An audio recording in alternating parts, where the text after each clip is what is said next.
আসসালামু আলাইকুম। এই মুহূর্তে আমাদের কাছে সর্বশেষ আপডেট অনুযায়ী ঢাকা কেন্দ্রীয় শহীদ মিনারে বিক্ষোভ মিছিল হচ্ছে। সেটা হচ্ছে মেডিকেলের ভর্তি পরীক্ষার ফলাফল নিয়ে। আর এই মিছিলটা করছে কারা জানো? এই মিছিলটা করছে ঢাকা মেডিকেল কলেজের বর্তমান যারা শিক্ষার্থীরা আছে 23-24 শিক্ষাবর্ষের, তারা করছে। তাদের আসলে এই মিছিলটা করে কি লাভ? তারা তো অলরেডি মেডিকেলে পড়াশোনা করছে। তারা সমর্থন দিচ্ছে এইটার জন্য, শুধুমাত্র আমার মনে হয় না যে তারা সমর্থন দিবে, টোটাল বাংলাদেশ সমর্থন দিবে। একটা ছোট মানুষও বুঝবে এটা সহজ হিসাব যে যেই পরিবর্তিত বাংলাদেশ, সেই বাংলাদেশে আবার কোটা পদ্ধতি কোথা থেকে আসলো? একটা শিক্ষার্থী 70 নাম্বার পেয়ে 73 নাম্বার পেয়ে মেডিকেলে চান্স পাচ্ছে না। সে কিন্তু মেধাবী শিক্ষার্থী, কিন্তু সে চান্স পাচ্ছে না। অথচ একজন কোটার কারণে 41 নাম্বার পেয়ে, যার কোনো যোগ্যতা নেই মেডিকেলে পড়াশোনা করার মতো, সেও চান্স পেয়ে যাচ্ছে। আমার মনে হয় এই বৈষম্য কেউ মেনে নিবে না, কোনোভাবে মানার মতো না। কারণ কি, মেডিকেল ভর্তি পরীক্ষায় উত্তীর্ণ তারাই হবে, মেডিকেল ভর্তি পরীক্ষায় সুযোগ তারাই পাবে যারা এর আসলে যোগ্য, যারা প্রকৃতভাবে মেধাবী। সেই মেধাবীরা এখন কি হচ্ছে? বঞ্চিত হচ্ছে। এই বৈষম্য কোনোভাবে কাম্য নয় 24-এর গণঅভ্যুত্থানের পরবর্তীতে। এবং এটাকে সমর্থন করে ঢাকা মেডিকেলের বর্তমান যারা শিক্ষার্থীরা, তারা বিক্ষোভে নেমেছে। তারা বারবার করে কেন্দ্রীয় শহীদ মিনারে এই মুহূর্তে স্লোগান চলছে, কোটা না মেধা, মেধা মেধা। এই স্লোগান শুধু তারা না, তারা এটাও বলেছে যে যদি আজকের মধ্যে ফলাফলটা বাতিল না করা হয়, আজকের মধ্যে যদি কোনো একটা সিদ্ধান্ত না নেওয়া হয়, তাহলে শুধুমাত্র আমাদের ঢাকা মেডিকেল কলেজ না, বাংলাদেশের প্রত্যেকটা মেডিকেল কলেজের শিক্ষার্থীরা এই আন্দোলনে নামবে। এবং এই আন্দোলনকে হালকাভাবে নেওয়ার কোনো সুযোগ নেই। আন্দোলন নিয়ে আমি একটু আগে আরটিভি নিউজটা দেখছি। কোটা না মেধা স্লোগানে উত্তাল শহীদ মিনার। সরকারি ও বেসরকারি মেডিকেল কলেজে 2024-25 শিক্ষাবর্ষের সদ্য প্রকাশিত ভর্তি পরীক্ষার ফলাফল অবিলম্বে বাতিল করে পুনরায় প্রকাশ্য কোটা বাতিলের দাবিতে রাজধানীর কেন্দ্রীয় শহীদ মিনারে অবস্থান কর্মসূচি পালন করছে ঢাকা মেডিকেল কলেজের ঢামেক শিক্ষার্থীরা। এখানে অবস্থান কর্মসূচি কিন্তু নবীন যারা শিক্ষার্থীরা, যারা ভর্তি পরীক্ষা দিয়েছে এবং বৈষম্যের শিকার হয়েছে, এরা কিন্তু পালন করছে না। অবস্থান কর্মসূচি কারা পালন করছে?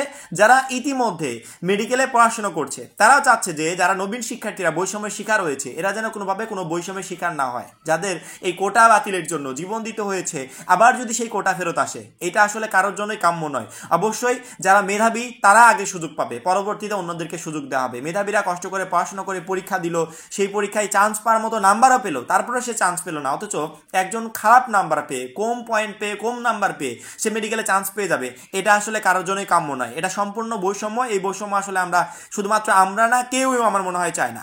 সোমবার 20 জানুয়ারি সকাল 10:30টার দিকে শিক্ষার্থীরা শহীদ মিনারে জড়ো হয়। এই রিপোর্ট লেখা পর্যন্ত তারা সেখানেই অবস্থান করছে। সরেজমিনে দেখা গেছে স্লোগানে স্লোগানে উত্তাল কেন্দ্রীয় শহীদ মিনার। শিক্ষার্থীরা অবিলম্বে ফলাফল বাতিল করতে হবে, কোটা না মেধা, মেধা মেডিকেলের ফলাফল পুনঃপ্রকাশ করতে হবে ইত্যাদি স্লোগান দিচ্ছেন। এই সময় কয়েকজন শিক্ষার্থীর সঙ্গে কথা হয় এই প্রতিবেদকের। তা বলেন, প্রয়োজনে আমরা ঢাকা মেডিকেল সহ সারা দেশের সব মেডিকেলের শিক্ষার্থীরা এই আন্দোলনে নামবো। এই আন্দোলনকে হালকাভাবে নেওয়ার কিছু নেই জানিয়ে শিক্ষার্থীরা আরো বলেন, আজকের মধ্যে ফলাফল বাতিল করতে হবে। এই সময় শিক্ষার্থীদের সঙ্গে সংহতি প্রকাশ করে নিরটের সহযোগী অধ্যাপক ডাক্তার ইদ্রিস আলী বলেন, আমার একজন ছেলে বা মেয়ে 73 পেয়েও মেডিকেলে চান্স পাচ্ছে না, অথচ মুক্তিযোদ্ধা কোটায় 36 বা 37 পেয়েও চান্স পেয়ে যাচ্ছে। পরিবর্তিত বাংলাদেশে কেন এই বৈষম্য? আমরা এই ফল মানি না। এর আগে রোববার 19 জানুয়ারি মেডিকেলে ভর্তি পরীক্ষায় কোটা পদ্ধতি রাখার প্রতিবাদে ঢাকা বিশ্ববিদ্যালয়ের ঢাবি বিক্ষোভ মিছিল বের করেন শিক্ষার্থীরা।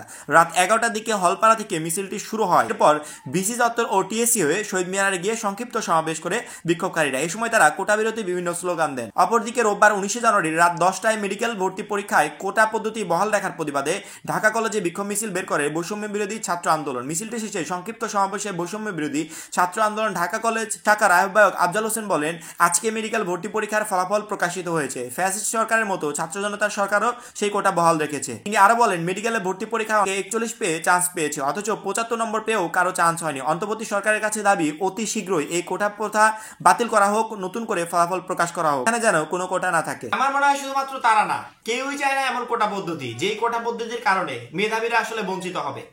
এখানে কোটার কারণে একটা শিক্ষার্থী মেডিকেলে চান্স পেয়ে যাবে, অথচ সে মেধাবী নয়। পরবর্তীতে সে কিরকম ট্রিটমেন্ট দিবে বা কেমন ডাক্তার হবে, এই বিষয়টা আমার মনে হয় সবারই কল্পনা করা উচিত। আর যে প্রকৃত মেধাবী, যে কষ্ট করে পড়াশোনা করলো, যার পরবর্তীতে আকাঙ্ক্ষা আছে একজন ডাক্তার হওয়ার মতো, যার যোগ্যতা আছে, সে যদি বঞ্চিত হয়ে যায়, সেক্ষেত্রে বাংলাদেশের এডুকেশন সিস্টেম, শিক্ষা ব্যবস্থা, চিকিৎসা ব্যবস্থা টোটালি একটা ধস নেমে আসবে। আমার মনে হয় এমন কোটা পদ্ধতি শুধুমাত্র আমি না বা মেডিকেলের শিক্ষার্থী না, কেউই চাইবে না যে কোটা পদ্ধতির কারণে প্রকৃতপক্ষে যারা মেধাবী তারা বঞ্চিত হবে, যারা কষ্ট করে পড়াশোনা করবে তারা বঞ্চিত হবে। এবং এর বিরুদ্ধেই আসলে সোচ্চার হয়েছে সবাই। তো আমাদের কাছে সর্বশেষ আপডেট অনুযায়ী এখন পর্যন্ত ঢাকা কেন্দ্রীয় শহীদ মিনারে আন্দোলন চলমান আছে এবং তারা হুঁশিয়ারি দিয়েছে যে আজকের ভিতরে মেডিকেল ভর্তি পরীক্ষার রেজাল্ট বাতিল করতে হবে। আমরা সবসময় নজর রাখছি, যখনই এই বিষয়ে ক্লিয়ার একটা আপডেট পাবো তৎক্ষণাৎ ভিডিওর মাধ্যমে তোমাদেরকে জানিয়ে দেবো। এখন এই পর্যন্ত, পরবর্তী ভিডিওর জন্য চ্যানেলটা সাবস্ক্রাইব করে রাখবে। সব ভালো থাকবে, সুস্থ থাকবে। আল্লাহ হাফেজ।